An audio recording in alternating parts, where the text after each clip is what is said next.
పద వడ్డిస్తాను. వద్దమ్మా, నాకిప్పుడు పెద్దగా ఆకలిగా లేదు, నేను తర్వాత తింటానులే. ఏంటి, ఇంతకు ముందే కదా ఆకలి చంపేస్తోంది, త్వరగా వడ్డించు అన్నావు. ఇప్పుడేమైంది, ఆకలి లేదు అంటున్నావు? రా వడ్డిస్తాను, పద. కూర్చో కూర్చో.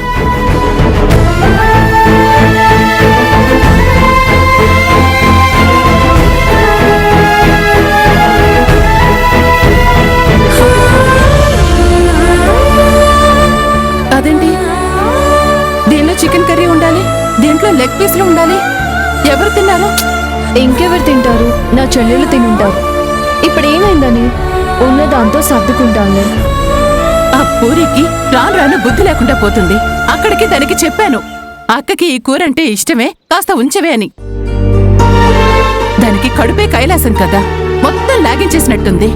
అమ్మా వదిలే, వంటలు వేస్ట్ అయితే ఫీల్ అవ్వాలి కానీ టేస్టీగా ఉన్నాయని కడుపు నిండా తింటే ఎందుకు ఫీల్ అవ్వాలి?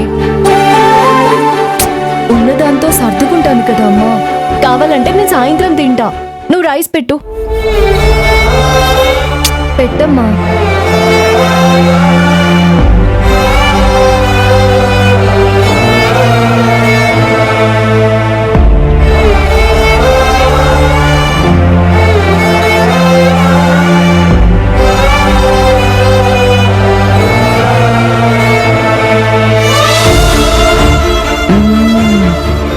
అమ్మా, నీ చేత్తో ఏం చేసినా కూడా అద్భుతం అనుకో. ఏమీ లేనప్పుడు ఇవే చారు నీళ్లు, ఇప్పుడు లక్షలు సంపాదించినా కూడా ఇవే చారు నీళ్లు. ఇలాంటి పరిస్థితుల్లో కూడా ఇంత సంతోషంగా ఎలా ఉండగలుగుతున్నావే?